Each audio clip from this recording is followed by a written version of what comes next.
gonna check the our live our feeds. Testing. Shalom. Shalom. We're gonna check the live stream and we're gonna get right into it.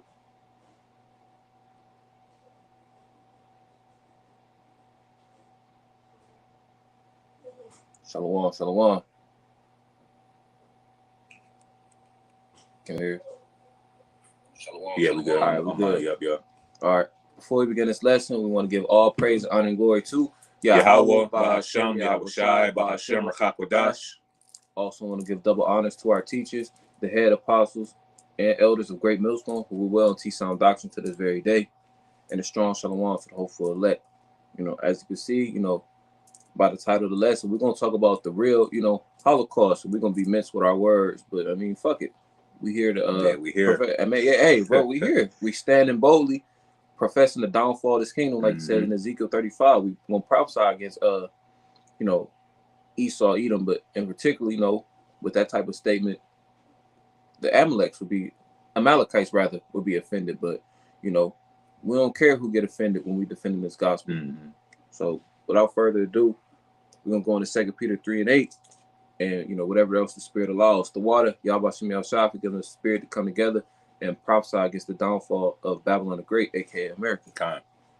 Did you have any other scripts you want to go into, or jump right into? Well, I was gonna say a few words real quick, but this whole the reason why we're going into this topic is because the people of the world believe that a certain group of people have the extraordinary what's the word I'm looking for, the extraordinary comfort in to know that they're the Lord's people. All right, that's what I'm gonna say. An illusion. Yeah, an illusion. Yep. A psyop. All these things are made to make a certain particular people, the Lord's people, and then the people who are actually the people make them believe that they're nobodies, man. That they're perpetual slaves. Even Jeremiah, when you read Jeremiah 2, talks about his Israel a servant, is he a homeborn slave? You know what I'm saying? Because why? Because the world looks at the so-called Negroes, Latinos, Native and Seminole Indians as this perpetual slaves. So how could they be the Lord's chosen people? But these curses, when you read through Deuteronomy 28, would tell us that we will be a proverb and a byword. All right. So all these things were designed to downtrodden the children of Israel and uplift a certain group of heathen into the limelight, I'm gonna say. All right. But the Lord is coming back to actually prove who's telling the truth, man, because the Lord is making this great return, man, and we're patiently waiting to make sure and to know that what we're saying through the Holy Spirit is true, right? But you got it though. That's right. This is 2 Peter chapter 3, and I'll start at verse 8. It says, "But beloved, be not ignorant of this one thing, that one day is with the Lord as 1,000 years, and 1,000 years as a day. The Lord is not slack." And it's like, and if I could say, because why is that? Because in the Lord's time, this is just yesterday, man. This is just 2 days ago, right? The slaying and the murder of Yahushua was just 2 days ago. So the Lord is this is still, if a nigga rob you of your shoes 2 days ago, you ain't gonna forget that, man. Yeah. Do you know what I'm saying? You're gonna be walking around looking for him. In the world, not the truth, but in the world, you can walk around looking for that nigga, man. That's right. And so you got it. If I can add real quick, that's how you know that the Spirit of the Lord is going to be upon the missiles, and that the destruction of Babylon is going to convey that anger. And that's how you know, in a spiritual sense, that it really hasn't been that long. What America is about to become is going to be a result of a crime of passion. What the Lord is about to do for that comely and delicate woman who has been having the Spirit placed on to prepare the heralding of the next kingdom, and preparing for the bridegroom. This is all about love, about the lineage that stem from Abraham, Isaac, and Jacob. And the reward that comes from enduring these troublous times, man. The worst kingdom that we've been that's ever been established. Even the previous nations had a resemblance of some I ain't gonna say leniency, but some decency. These Edomites right now, these modern day Edomites, they have no resemblance of decency at all, man. I would say leniency is a fitting word Yeah, because leniency. Yeah, yeah. we were oppressed, but some people let us keep our culture. Mm-hmm. That's the Some spirit. We was going into that at camp yesterday. You know what I'm saying? I had pulled out Cyrus and and Ezra. He was was moved through the Lord and allowed us to rebuild the temple. You know what I'm saying? And keep our laws and things like that. So it's been kings that have done that, but Edom, you know what I'm saying, was really the only empire that really shut us out from who we actually were. Because even with Alexander the freak, right? mm-hmm. It was still okay until Antiochus Epiphanes the fourth came through, and he just totally, said, "Hey man, y'all gonna change everything." You know what I'm saying? But yeah, you can finish that out unless you got something else to say. No, that's okay. You can read it. It's 2 Peter 3:9. It says, "The Lord is not slack concerning His promise, as some men count slackness, but is long suffering to usward, not willing that any should perish, but that all should come to repentance." Mm-hmm. And like it says in Ezekiel the 18th chapter, I believe, the Lord doesn't have pleasure in killing His people, but He's bound by His word. And we read Deuteronomy 28:1-15. That's the result of the things that will happen if we follow the law, statutes, and commandments. And 15 on down is what we're going through now because we disobeyed. So the Lord is not slack in any way concerning His promise. Mm-hmm. And that also concerns, the wicked, because He's angry with you every day. Yep. So verse 10 says, "But the day of the Lord will come as a thief in the night, in the which the heavens shall pass away with a great noise, and the elements shall melt with fervent heat. The earth also and the works that are therein shall be burnt up." And that, going into the missiles, going into the topic about the real, we already said it once, just read it. Yeah, kind of. How they was put into those gas chambers, and like the brother alluded to, like the times that we are approaching, not in the distant future, but the near future, it's going to be worse than the so-called Caust. It's going to be worse than chattel slavery. And the end result of that is America being bombed with those thermonuclear missiles. Mm-hmm. That's the main place. The who, what, when, where, why. The where is America, because that's where the bulk of the elect is going to be delivered from. And conversely, the land where the JOOs reside, that's going to be wiped away too. But it's going to be built back up because that's our land. That's part of our inheritance. Mm-hmm.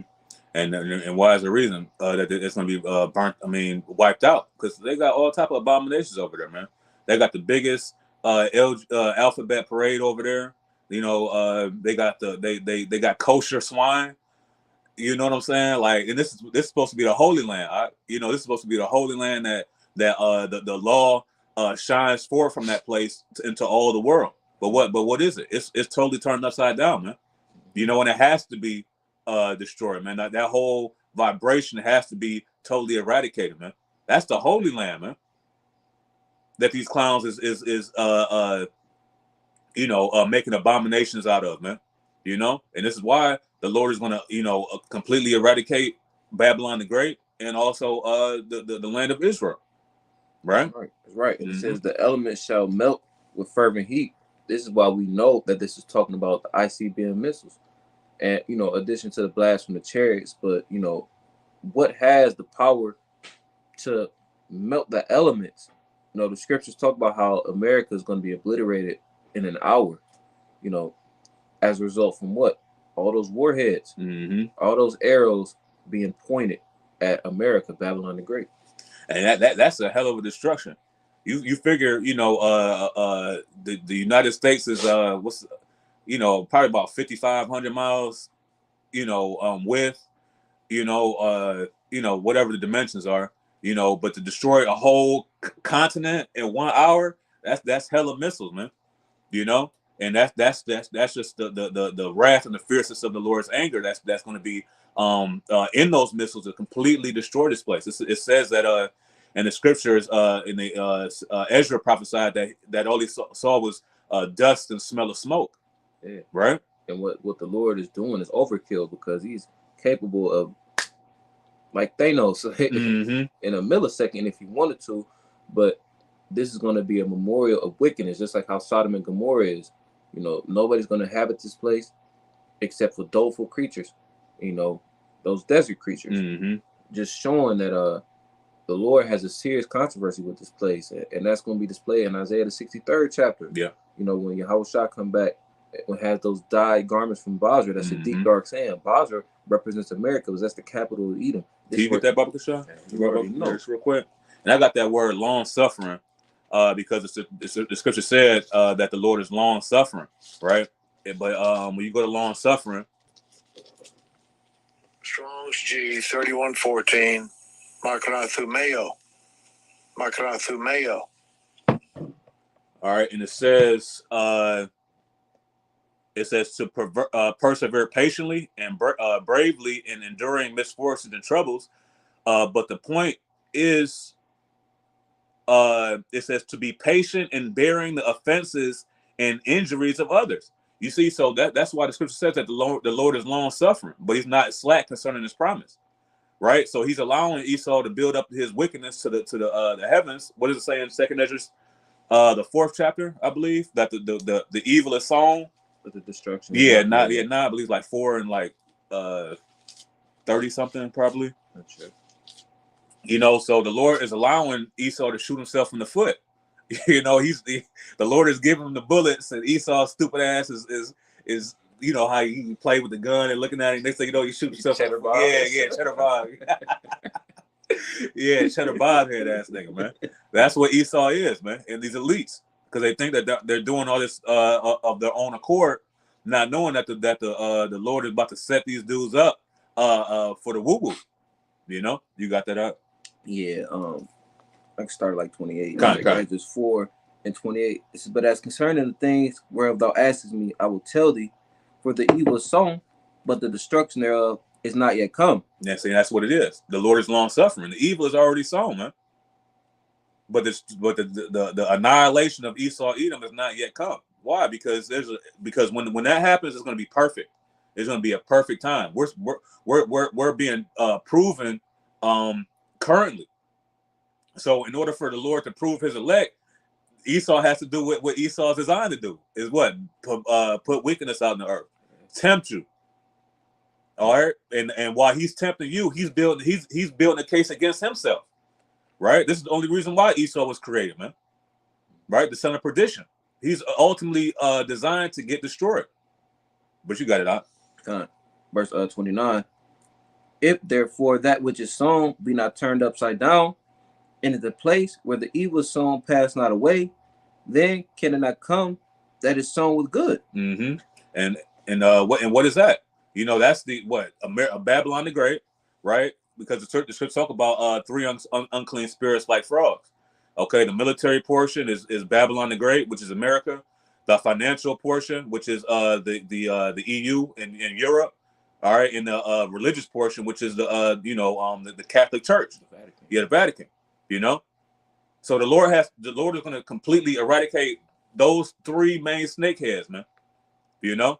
Mm-hmm. And if I can add real quick, yep. You know, the ending of this kingdom begins the eternal kingdom. You know, it says this is Esau's kingdom, and then Jacob, and then Nomen, Omen, and Genesis. You feel me? And then I think about Sirach 10 as well, where the Lord is going to make good on his promise and set up a ruler that is profitable. That ruler is Yahushua, and then King David, and then so on and so forth amongst the elect, the house of David. Yeah. This is one of Amos 9. I got a quick precept for you. This is because you had mentioned, the ending of Esau. You know what I'm saying? This is at 2nd Ezra 6 and 9 or 6 and 7. It says, then answered I and said, what shall be the parting asunder of the times? Or when shall be the end of the first and the beginning of it that followeth? How do we know when Babylon's going to be finished? How do we know when we're going to be finally done suffering with all this bullshit? Yep. Verse 8, it says, and he sent unto me from Abraham unto Isaac, when Jacob and Esau were born of him, Jacob's hand held first the heel of Esau. For Esau is the end of the world, and Jacob is the beginning of it that followeth. Right. That was a nomen. That was a prediction about, how the kingdom will be stripped away from Esau. Mm-hmm. Yep. And that's what, even in the garden, right? That what does it say that let me get that real quick in Genesis 3 and 15. It says, and I will put enmity between thee and the woman, and between thy seed and her seed. Okay, that goes into what the spirit of deception on a certain group, and the spirit of a woman that brought forth who? The Israelites. Okay, and this is going to be a perpetual battle between these two group of people until the end, until what? Second Ezra 6 and 9. You know, it says, "It shall bruise thy head, and thou shall bruise his heel." You see, so we were gonna get a wound in the heel, meaning what? We weren't going to be able to stand. We weren't going to be able to move forward. We're going to be stagnant. While this serpent would continue on, right? But we would bruise his head. Now a head wound is a deadly wound, a fatal wound. The water. A fatal wound that we're waiting, and we're seeing the final leakage of blood out of Esau's head right now, man. These are the things that the Lord is a long suffering for, man, because everything takes place at a certain time and at a certain period where it'll be the right time. Okay, our time ain't the right time, right? The Lord's time is the right time. Mm-hmm. And the scriptures say that. Back up the brother's point, validate what he said. Because Ecclesiastes 3rd chapter is a time and season for everything. Mm-hmm. And Habakkuk 2nd chapter, the vision for the appointed time. And though it tarry, wait for it, because when it's supposed to pop off, it's not turning back. Yep. Kind. Was that it on Yeah, that's pretty much it. Hold on, where were we? No, it's second Ezra. Also a little bit more. Yeah, kind. You got it. Verse 2 Ezra 4:30 says, "For the grain of evil had been sown in the heart of Adam from the beginning. How much ungodliness had it brought up unto this time?" And how was that grain of evil sown in Adam? Through Eve, through who? Through the serpent, which was a man, not a slithery snake crawling around. Okay, because when you break down that word serpent in Genesis 3, it goes back into Caust, which is a sorcerer or somebody who practiced witchcraft, divination. You know what I'm saying? So this serpent was an actual man. All right, and that's how Eve was deceived through the power that the serpent presented, and then Adam was deceived through Eve. That's right. Yep, you got it. Continuing on, it says, "And how much shall it yet bring forth until the time of threshing come?" And we know that threshing is going to happen here when Yahushua comes through with that sickle. Yep. And separates the wheat from the tares. But it says, "Ponder now by thyself how great fruit of wickedness the grain of evil seen have brought forth. And when the ears shall be cut down, which are without number, how great a floor shall they fill?" Going back to a point that we brought out with Isaiah 63. There's going to be a lot of bloodshed when the Lord returns. These are deep, dark sayings that the Lord makes plain upon tables to us, so we can then make plain upon tables to the masses. And whoever receives it, most likely will be the hopeful elect. Yep. And whoever doesn't is going to receive the judgment that we're forewarning you about. That's why it says in Isaiah 47, to sit in the dust, O virgin daughter of Babylon, because you're going to be brought down to a low place. You're going to be, the scriptures talk about in Deuteronomy 30 that the curses shall, go upon our enemies. And these things are going to be detrimental to the heathen, but good to Jake, man. Glorious. Yep, glorious. Right. Yep. That's true balance. That's the true reparation. That's why the irony of the title was, on purpose. Yeah, the same thing that the real people of the Lord went through. Amalekites, you're gonna have to receive double. So we're not gonna feel sorry for you when you talk about Anne Frank and all this other bullshit, because we forewarn you about the real, fill in the blank. Yeah. Caust. You know what I'm saying? Because why? Because these things are lies. Can you get that in Jeremiah 16? Surely our fathers haven't heard the lies, because you have a couple of generations of people who believe that their forefathers, I believe it's like around the 19th, 20th verse, something like that. You have a group of people that believe that these people who are thrown in ovens are the real people of the Heavenly Father, man. when that's not even there's no scripture that says that a group of Germans would throw certain people into ovens and burn them alive, man. Mm-hmm. And see, they tried to make that was the lake of fire, man. You know what I'm saying? Like, and that was the fulfillment. But surely your fathers have inherited lies, man. Yep, I got that. Yep, you got it. It was 19. Mm-hmm. Jeremiah 16:19 says, "Oh Yahweh Ba'Shem Yahushua, my strength and my fortress and my refuge in the day of affliction, the Gentiles shall come unto thee from the ends of the earth, and shall say, surely our fathers have inherited lies." You see, the heathen are going to come from the ends of the earth, saying, "Surely our fathers have inherited." Because you have JOOs everywhere, man. They're mainly concentrated in around Israel, and what I'm saying, you got different communities in America, whatnot. You know what I'm saying? But you have communities like they have in America, all over the world, man. So they're gonna come from all over the place. I mean, man, damn, man, we've inherited lies. We ain't the people. We went through all this bullshit. Now, wait a minute. Yeah, like hold up a minute, goddamn. You got it. Right? Is that it on that? No, it's a little bit more. It says, surely our fathers have inherited lies, vanity, and things wherein there is no profit. Mm-hmm. So yeah, man. So a lot of these things that they were taught are for no profit. Because they've been raised up just to get thrown from that height. The scripture says that they set their nest amongst the stars. They're gonna how would I say that he beheld Satan fall like lightning, roughly paraphrasing. Mm-hmm. These are the things that we have hope for. These are the things that the Lord said, that he's not slack concerning his promise, even though he's long suffering. Mm-hmm. I got that Malachi 4. Yeah. Malachi 4 in verse 1, it says, "For behold, the day cometh that shall burn as an oven, and all the proud." Can you get Obadiah? Or you got a precept? I have a coop. I'll grab what you asked for. Kind of Obadiah, what the pride of thy heart had deceived thee. Yep. Malachi 4:1, "For behold, the day cometh that shall burn as an oven, and all the proud, yea, all that do wickedly, shall be stubble. And the day that cometh shall burn them up, saith the Lord of hosts, that it shall leave them neither root nor branch." All right, and these are the things that are coming to the Esau Edom, and mainly the elites of Esau Edom. Okay, the Amalekites, the small hatters that have control of everything: the banking, the music, the TV, the radio, all these things they have control over. Why? Because they have the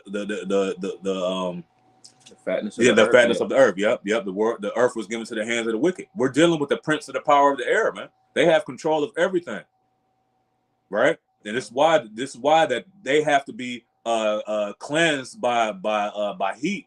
All right, you got that up? Yep. Can I start it? Yeah, you got it. Yeah. This is Obadiah 1:1. It says, "The vision of Obadiah, thus saith the Lord power concerning Edom." Priesthood upon priesthood, line upon line. We want to make sure that it's in context. And whenever you see the word pride in the Bible, precepts like these allow your mind to bridge that concept together and know that the pride 9 times out of 10 is talking about Esau.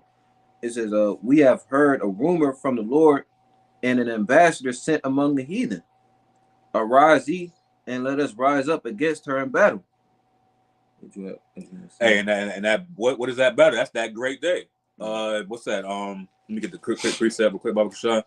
Revelation 12 and verse 7. It says, "And there was war in heaven. Michael and his angels fought against the dragon, and the dragon fought in his angels, and prevailed not. Neither was their place found anymore in heaven."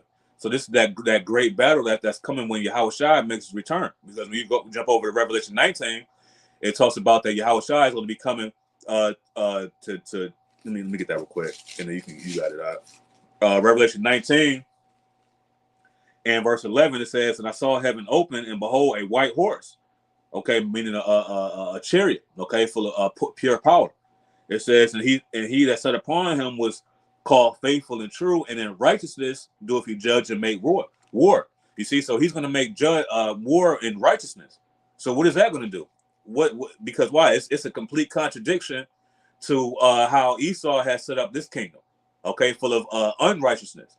So this is going to be a clash, right? A clash of, I'm not going to say the title because Esau ain't shit. You know what I'm saying? But it's going to be a war that's going to take place in the air, mainly in the air. But then you're going to have Jake, when the Lord going to put the spirit on Jake to be his battle axe and weapons of war also, man. You know? Those are one of the promises the Lord is not slack. Yep. Towards. Is that it? Yeah, that was it on that. I ain't want to cut you off. Obadiah 1 and 2 again. Well, Salaki 1, it says, an ambassador sent among the heathen, arise ye, and let us rise up against her in battle. Behold, I have made thee small among the heathen, thou art greatly despised. And as the spirit, us as a cat, we just went into the dragons of Arabia. You know, all these nations that Esau used the divide and conquer tactic against, they come together, they realize, like, hey man, we don't really need him.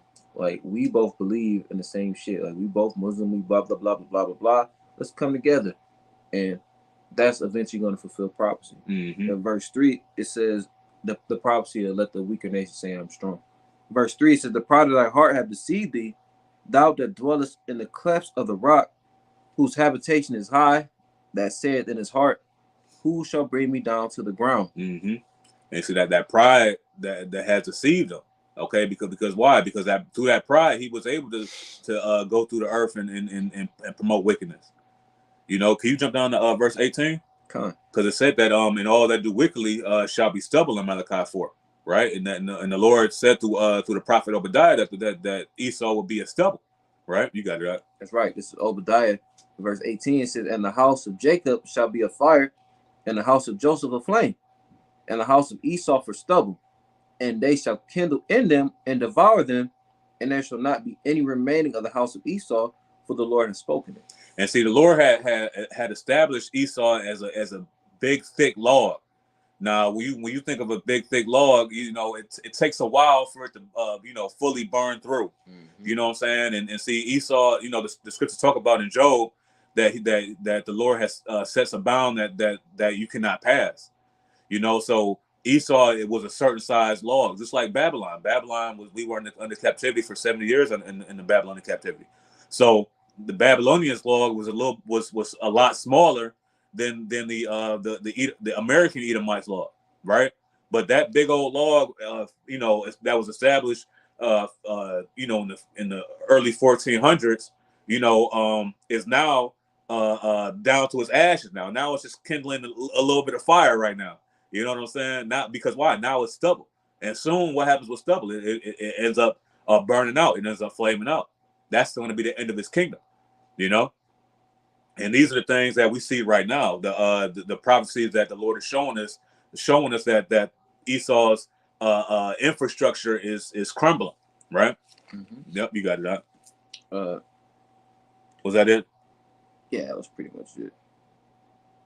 And they should be yeah, that was it. Yeah, Kai, you can jump down to verse 20. Yeah.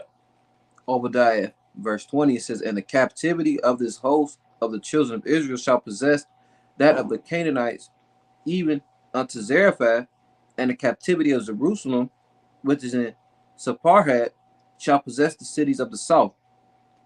And Savior shall come up on Mount Zion to judge the mount of Esau, and the kingdom shall be the Lord. And who are the saviors? Those are the angels, man. That's the elect. That's going to do what? Judge the mountain of Esau. It says, and Savior shall come up on Mount Zion to judge the mount of Esau. Yep, and that's what's that judgment? What happens when that judge drop that gavel, man? It's a wrap, man. Right? And that's what Yahweh Shai is going to do. He's going to drop that gavel, man, because now it's no turning back. You know, that's the punishment for Esau, Edom, and their wickedness, man. For their crimes against their brother Jacob. You've been sentenced to 1,000 years captivity, then you're going to be put to death. Thus saith the Lord. Kind. You want to get 2nd Esdras 13? Yep. Or unless you got another precept? 2nd Esdras 13. Get down there, start at the top. Start at the top. Yeah. Or straight. Yeah, you can get more short to the point.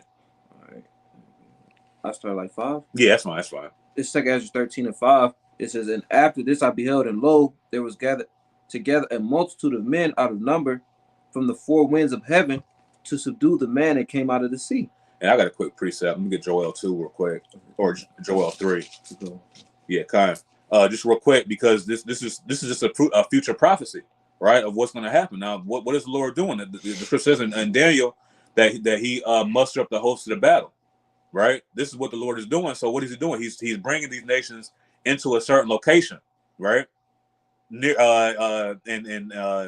in World War III, the scripture says in Revelation that the second woe is past and third woe cometh quickly, right?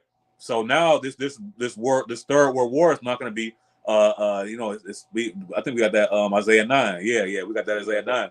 Yeah, kind of. We'll bring that out next. But it's going to be a different battle, man. Okay, and this battle is the Lord's going to use to annihilate Esau, Edom. All right, because the scripture says that in Revelation that the beast shall hate the whore, right? And that's what's happening. You see, different European Union or NATO nations that was alliance with Esau, now joining the BRICS alliance, right? BRICS is Brazil, Russia, India, China, and South Africa. South Africa, kind of the water. You know what I'm saying? So all these, so now some of these nations like France, I think Turkey was a part of. I don't know if Turkey was a part of NATO. Sure. Yeah, kind of. I believe they were. You know what I'm saying? But they're trying to join BRICS. So Great Britain left NATO. So all these things are just the downfall of Esau's power structure, the beast system. All right. And this is Joel chapter 3 and verse 2. It says, I will also gather all nations and will bring them down into the valley of Yahweh Shaphat, meaning Yahweh's decision. It says, or Yahweh's judgment, and will plead with them from there for my people and for my heritage Israel, whom they have scattered among the nations and parted my land. You see, so the Lord is going to gather all the nations. That's what the brothers reading in Second Ezra, the 13th chapter. But you got it though. Yeah, Second Ezra 13 and 6. It says, but I beheld, and lo, he had graved himself a great mountain and flew up upon it. And this represents Yahweh Shai and the host of angels coming down to render the justice to America, Babylon the Great. It says in verse 7, but I would have seen the region or place whereout the hill was graven, and I could not. So the prophet Ezra in his vision was trying to see, like, damn, like, I don't know where this motherfucker start. I don't know where it ends. It's so big. In verse 8, it says, and after this I beheld, and lo, all they which were gathered together to subdue him were sore afraid, and yet durst fight. So the opposing sides of World War III saw what was going on, put their differences aside, and then tried to attack the chariots. It says, and lo, if I could say too, because who was that? Nixon, I believe it was Nixon. Yeah, that said that if it was a conflict between the nations, and it was some type of a common enemy. Yeah, common enemy that would, I believe it would come out of the sky or something like that. You know what I'm saying? That they would put aside their differences and fight. That's gonna be the fulfillment of Second Ezra 13. You got it up. Yep. Verse 9 again, it says, verse 9, and lo, as he saw the violence of the multitude that came, he neither lift up his hand, nor held sword, nor any instrument of war. But only I saw that he sent out of his mouth, as it had been a blast of fire, and out of his lips a flaming breath, and out of his tongue he cast out sparks and tempest. And see, and that's how we're going to be. Because our Lord and Savior doesn't have any weapons of war.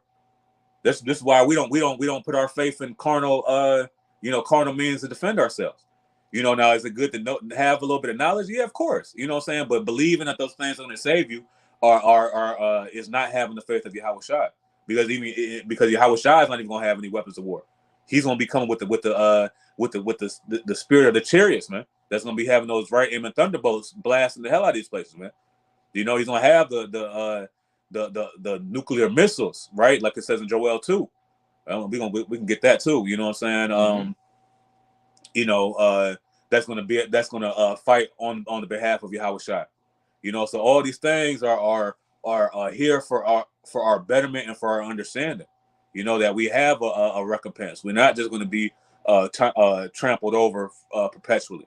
You know, Yahweh Shai is going to come and be our help, be our deliverer, like his name, like you said, Noma Omis. You know what I'm saying? Right. There's one more verse on this. Mm-hmm. You got it, bro. 2nd Ezra 13 and 11. And they were all mixed together, the blast of fire, the flaming breath, and the great tempest, and fell with violence upon the multitude which was prepared to fight, and burnt them up every one, so that upon a sudden of an innumerable multitude nothing was to be perceived, but only dust and smell of smoke. When I saw this, I was afraid. Hey, Ezra was afraid, man. The destruction. And this was just a vision. Imagine living this out. You know what I'm saying? So, and when you break down the word tempest, it just goes into a strong, violent wind, and that's what's going to happen with these nuclear missiles, right? I got Jeremiah. You want to say something? And as a spirit, it's talking about just the beast or the besom of destruction. You know, that strong force that's going to come as a result of the missiles. And in addition to that, you know, the blast from the chariots.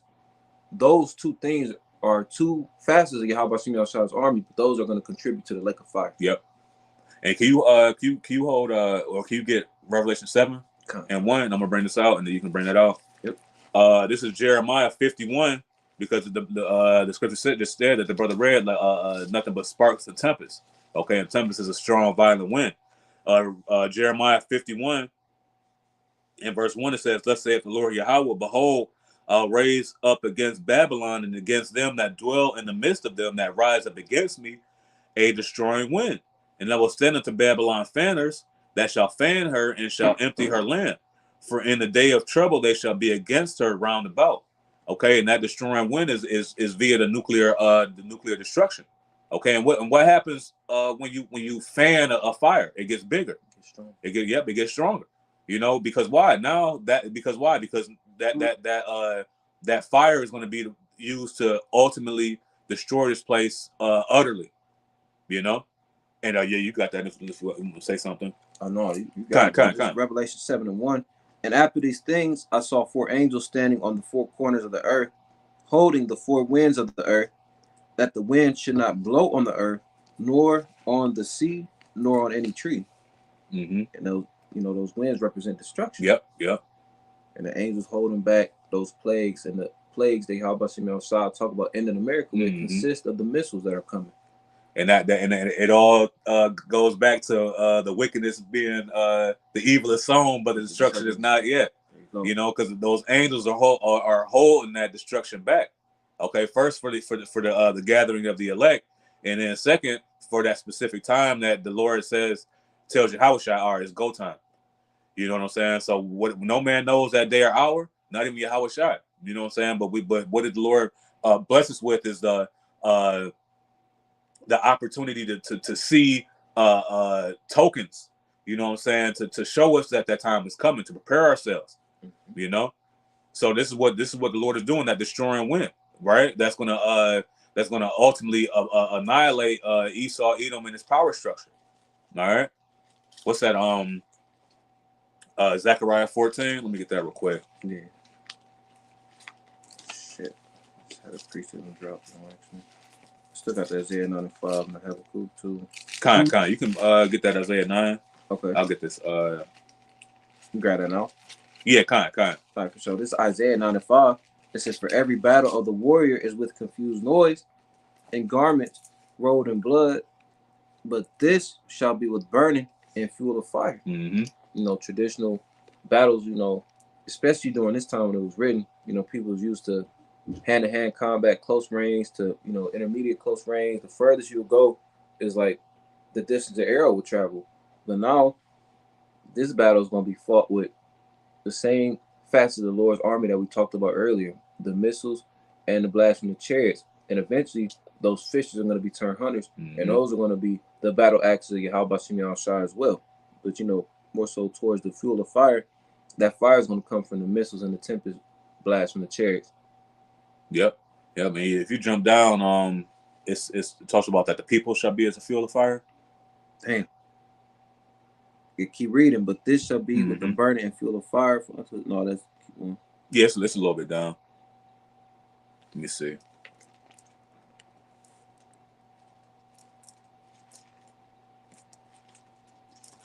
You can jump to verse like around 18.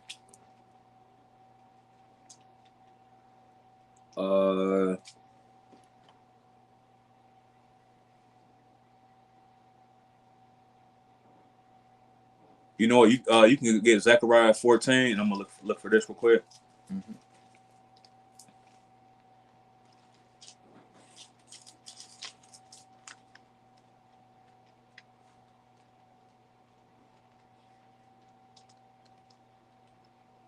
Yeah, verse 19. I got you right here. Okay. Yeah, Isaiah 9 and verse. I'm gonna start at verse 18. It says, "For wickedness burneth as the fire; it shall devour the briars and thorns, and shall kindle in the thickets of the forest, and they shall mount up like the lifting up of smoke." And the Bible reference sometimes refers to men as trees. All right, so this fire is going to be like like a forest fire. It's going to be spreading. You know what I'm saying? And what it's going to do is going to completely devour the nation of Edom. All right. Well, it's power structure. They're going to be, some of them are going to survive, and then they're going to serve 1,000 years of hardcore captivity, and then be burnt off the face of the earth. All right. Verse 19 it says, "Through the wrath of the Lord of hosts is the land darkened." Right, and it talks about that in Joel 2. It talks about that in Zechariah 1. Like the day of the Lord is a day of gloom. Right, the sun shall be darkened.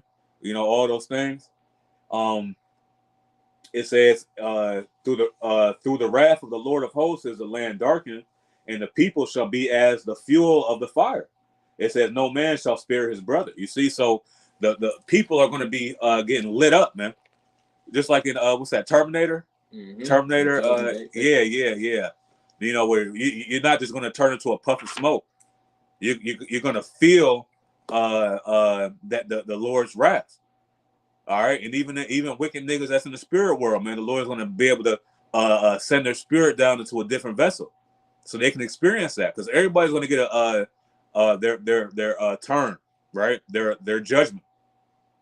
All right, so the people are going to be a fuel of the fire, and that's why it says previously that it used to be a confused noise. It used to be gunshots, muskets. You got to take 3 minutes to load up a big ass, goofy ass musket, right? It ain't like that, man. This is all it's called a proximity war, right? Where you sit in an office, right, and you fly drones and you hit buttons and play on computers, man, to send missiles out, man, right? This is the war that's going to be the end of all wars. All right, and yeah, you got that out. Yeah. Unless you want to say something. No, you want to start at the top, or where you want to start? Zechariah 14, and you can just jump to verse 12. All right, This Zechariah 14 and 12 says, "And this shall be the plague wherewith the Lord will smite all the people that have fought against Jerusalem. Their flesh shall consume away while they stand upon their feet, and their eyes shall consume away in their holes, and their tongue shall consume away in their mouth." So, you got it. Oh yeah, that's a result of the thermonuclear destruction. Mm-hmm. You have to visualize. The prophets were visionaries. Samuel was a seer. So when we think about something that I'll read it again, Zechariah 14:12. "And this shall be the plague wherewith the Lord will smite all the people that have fought against Jerusalem." We talked about in Revelation, kind of angels are holding back the plagues, the destruction. And their flesh shall consume away while they stand upon their feet. The brother helped with the imagery and talked about the Terminator. She was hanging on the fence. You see the fire and all that shit. She's still alive, but that's going on. Yep. And that's the fury of the Lord. Mm-hmm. Is coming to life. It says, "shall consume away while they stand upon their feet, and their eyes shall consume away in their holes, and their tongues shall consume away in their mouth." They're literally melting away. What else is going to bring that type of force, that type of heat? It's going to be the missiles. Mm-hmm. Yep, and even did we get to that 2 Peter 3 where it talks about all the elements shall melt with fervent heat? Your body is made up of elements, man. Mm-hmm. All these things, everything that you see is going to be leveled, man. It's not going to be any more, feeding Rover doggy biscuits, because that dog is going to get burnt to crisp, right? No more watching football on your TV, no more gladiator sports, no more nothing, man, right? Because all these things are made up of elements. Mm-hmm. and the Lord is coming to destroy, because everything here is an idol, man. You know, you work hard to preserve your house. You work hard to we was talking about that off camera. You know what I'm saying? You work hard to preserve your car, your woman, all that. All these things are temporal, man. Mm-hmm.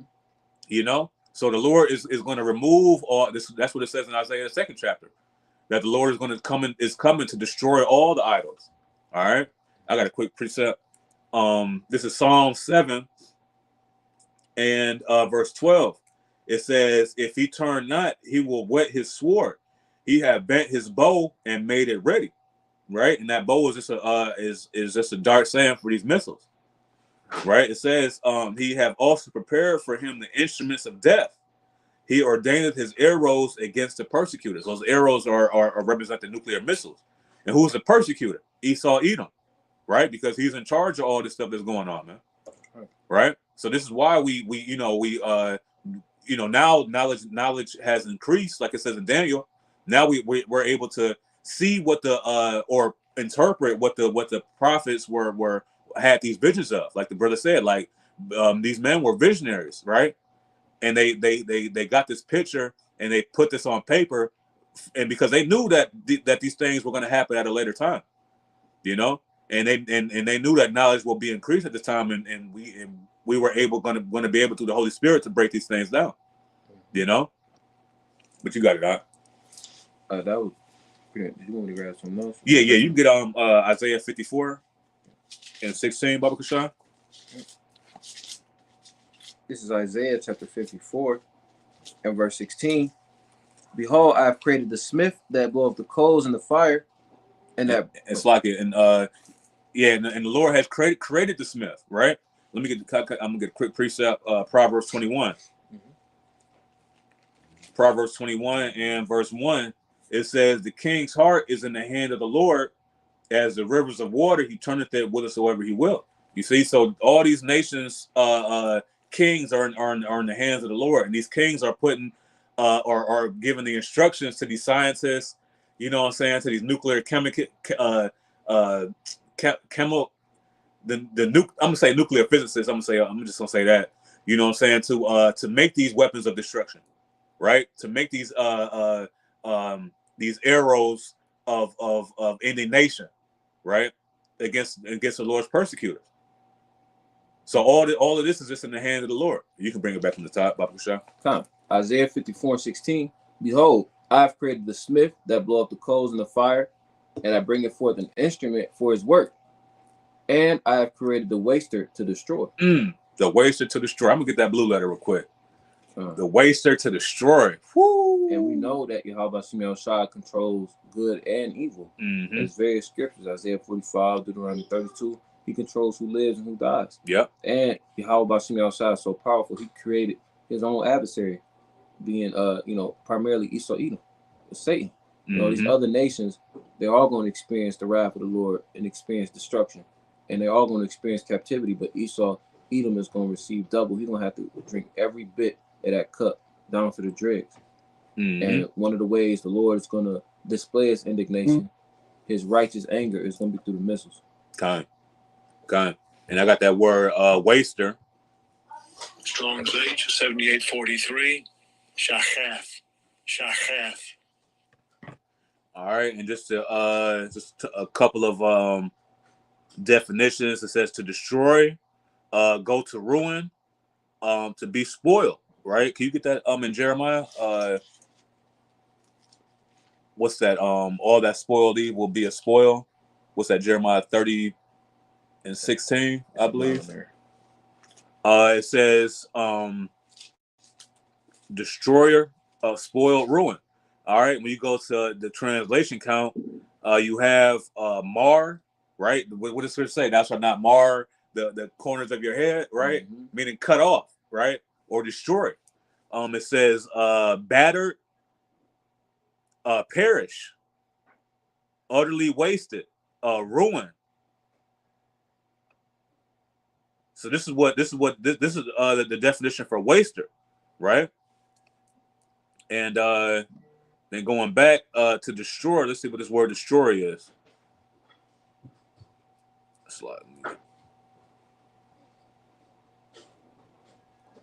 Strong's H2254.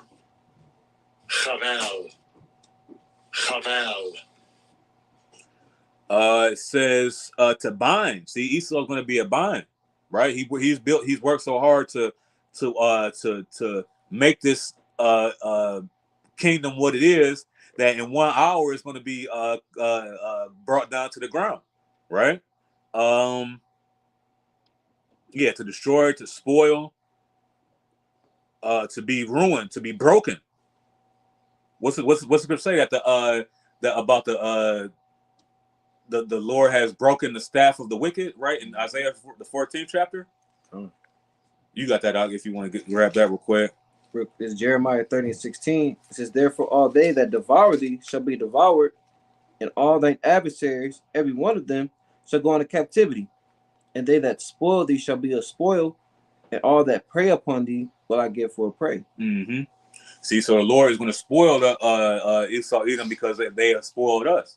You know, and that's what it means to destroy, right? So even when in what's that, Hosea 4, where it says my people are destroyed for lack of knowledge, you see that's through Esau Edom. You know, and if Esau could have destroyed us, you know, he would have been did that, but the Lord wasn't going to allow him to do that for the sake of prophecy. You know, he's always left a remnant, right? So that's why right now the remnant is going to make it, and the rest of the 2/3 is going to get destroyed, man. You know, through that nuclear fire. But I think was that it on that? Mm-hmm. Kind. That was Jeremiah. Kind. I think I was in I had quoted Isaiah 14 real quick. Isaiah 14 and verse 4. It says that thou shalt take up this proverb against the king of Babylon and say, how hath the oppressor ceased, the golden city ceased? The Lord hath broken the staff of the wicked and the scepter of the rulers. You see, so those are just sources of power, right? The staff, the scepter, those are all synonymous with power or rulership. Support. Yep, support. You know, so the Lord is going to break all those things, man, right, through these nuclear missiles, because that's really the only thing that is going to be able to take out Esau Edom, right? Because why? Because he has the blessing of the sword. Now, like the brother had quoted, now these weak nations are saying, let the weak say I'm strong. They're beating their plowshares into swords, and they're pruning hooks into spears. And the Lord is putting that vibration on them, and that confidence in them. Because now everybody has nuclear capabilities now. You know what I'm saying? Mm-hmm. Back in the day, you know, in the 40s, right, in the 50s, with Hiroshima and Nagasaki, you know, Esau was the only one with that type of capability, man. You know, but now the Lord is turning the tables. Now everybody's feeling themselves, man. You know, but you got it. I at least want to shit. You want to grab that Revelation 9? Yep. Kind, and we can wrap it up here in a little bit. All right. Where you want to start at 9? What's that? I said, where you want to go for 9? You can jump to verse 18. All right. That's right there. It's Revelation 9:18. It says, by these three was the third part of men killed by the fire. Hold on, you can. Is there any more meat on that?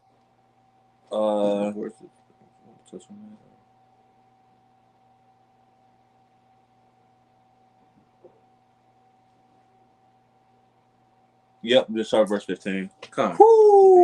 Get the meat off the bone. Yeah. 15. And the 4 angels were loose, which were prepared for an hour and a day and a month and a year, for to slay the third part of men. And see that those are the same 4 angels that was talked about in Revelation 7. The ones who were holding back that win, right? Mm-hmm. So it said the 4 angels were loose, which were prepared for an hour mm-hmm. and a day and a month and a year, for to slay the third part of men. And who's the third part of men? We had just went into it. You know what I'm saying? When in Revelation, when the scriptures talk about a third part, it's talking about Esau Edom, the sons of the wicked. Mm-hmm. All right. So these things were these angels were set for an appointed time to hold back the destruction. And then once that destruction once the Lord gives the go, then they let it go, right? Mm-hmm. To slay the third part of men, to destroy Esau's power structure. Yep, you got it. Verse 16. And the number of the army of the horsemen were 200,000, and I heard the number of them. 200,000. That's millions of missiles. That's 200 million. You know, and the horseman represents the nuclear missiles, right? Because it talks, you know, I'm still holding Joel. I'll let it go. But Joel 3, man. Let me. I'm gonna get that real quick. Joel 3, or it's like Joel 2, and I'm gonna start at verse 2. It says, "A day of darkness and gloominess, a day of clouds and of thick darkness, as the morning spread upon the mountains, a great people and a strong, there have not been ever the like, neither shall be any more after it, even to the years of many generations. A fire devoureth before them, and behind them a flame burneth." Okay, and that's just a representation of how the missiles will operate. All right, that a fire devour before them. Why? Because they're going to be once these missiles hit, they're going to it's going to be a great fire, a great you know, when you look at the mushroom clouds, you know, when Esau tests these nuclear missiles, you know it's a big ass fire, and then it spreads over, you know, and then you can the wind, and then behind the wind is the radiation. You know, all this is just part of that fire, right? And it says, and behind them a flame burneth, and that's the propeller, that's the propeller of propulsion, right? That guides the missiles, right, and makes the missiles go forward. It says, the land is as the Garden of Eden before them, because right now it's what, as in the days of Noah. You know, birds are chirping. You know what I'm saying? The wind is blowing. Yeah. All that, man. You know, but it says what? And behind them a desolate wilderness. You see, so once these missiles hit, it's going to be complete desolation, man. Like the brother said, full of doleful creatures. Right? It says that in Isaiah 13. I think it says that in Revelation also. And I think in Isaiah 34. 34, yep. It says, yea, nothing shall escape them. Verse 4 is the point. It says, the appearance of them is as the appearance of horses, and as horsemen, so shall they run. You see? Why? Because horses are representative of power. These things are gonna have great power. And when it hits, it's gonna feel like the earth is rocking to and fro like a drunkard, man. You know? But that was the point on that. You got it up. Revelation 9 and 17 again from the top. It says, and thus I saw the horses in the vision, and them that sat on them having breastplates of fire and of jacinth and brimstone, and the heads of the horses were as heads of lions, and out of their mouth issued fire and smoke and brimstone. So the brother went to it. That's talking about the missiles and those warheads. Verse 18 says, by these three was the third part of men killed, by the fire and by the smoke and by the brimstone which issue out of their mouths. So the third part of men, Esau, is going to be killed by the thermonuclear destruction that the Lord is going to send. Like we've been going through the precepts. The Lord put the spirit on the smith, which is the modern day scientist, the chemist, the physicist. And he composed something that's going to be shit. They say some missiles going to be hotter than the sun. And then 200 million, that's going to be overkill, like we mentioned earlier. And it says, for their power is in their mouth and in their tails, for their tails were like unto serpents and had heads, and with them do they hurt. That was pretty much it. Yeah, kind. And I'm just going to jump to Revelation 21 and verse 7. It says, he that overcometh shall inherit all things. I will be his power, and he shall be my son. See, so we're going to have to overcome while this the Caust is going to be going on, man. Okay, because why? Because Yahushua said, if you grab that, what's that? You can search it, because I don't know exactly where it's at, but where Yahushua said, you know, when he returns, shall he find faith on the earth? You know, because there's going to be a lack of faith. Why? Because before Yahushua comes, what the mark of the beast is going to be implemented. It's going to be you know, in full effect, right? Which is the RFID C-HIP. Okay, it's not sin. It's not an embargo. Yeah, it's not sleeping with white women, right? It's the RFID micro C hip, man. Okay, a digital all that you're going to be forced to buy and sell with. All right, and those people that take those things that Esau offers are going to be have their part in the lake of fire. Right? You got it up. This is Luke chapter 18, verse 8. It says, I tell you that he will avenge them speedily. Nevertheless, when the Son of Man cometh, shall he find faith on the earth? Mm-hmm. So we're going to have that faith in order to avoid this Caust. Okay, this day that's going to burn like an oven, right? Because the Lord is going to set that thawal on you, that mark of exemption. This is why we do the work right now, man. You know what I'm saying? To reserve our spot, I guess you could say. You know what I'm saying? Yeah, and Lord willing, yeah, exactly. You know, and Lord willing, we were able to how you got the big ass bouncer in front of a club or something like that. You let the velvet rope open. You know what I'm saying? You can go ahead on in, right? We're trying to reserve our spot, man. That's you know, mm-hmm. I mean, we laughing, but that's a beautiful analogy because it is only invited guests at the wedding. We doing this all for the bridegroom, rehearsing the righteous acts. Mm-hmm. So that way, when that time do come, like come up hither, so you be not a partaker of her plagues, sins. You know, roughly paraphrasing. So that's a beautiful analogy. Kind. And this is what we're waiting for, man. We're waiting for the day that's going to burn as an oven. We're waiting for the day of the redemption and the of the Israelites. We're waiting for the day for Yahushua to reign supreme on the earth, man. You know. And the only way that's going to happen is if this wickedness be removed, right, via thermonuclear fire. That's right. And verse 8 in Revelation 21, it says, "But the fearful and unbelieving and the abominable and murderers and whoremongers and sorcerers and idolaters, all liars, shall have their part in the lake which burneth with fire and brimstone, which is the second death." Right, and see the majority of people are going to be partakers in that second death, man. Right, because they can't put off these fearful and unbelieving and abominable and idolaters and liars. They can't put off all that stuff, man. That's what the Apostle Paul talked about in Colossians 3, right, where he's supposed to put on the new man that's created in the image of him that made him. Right, so. In order for us to avoid this real Caust, I almost said it. You know what I'm saying? Almost got me. You know what I'm saying? But in order for us to avoid these things, man, we have to adhere to what the scriptures tell us to do. Because the Lord is coming back like a thief in the night. And blessed is he that keepeth his garments, which is what? This truth. Us being washed by the water of the word. All right. You got something up?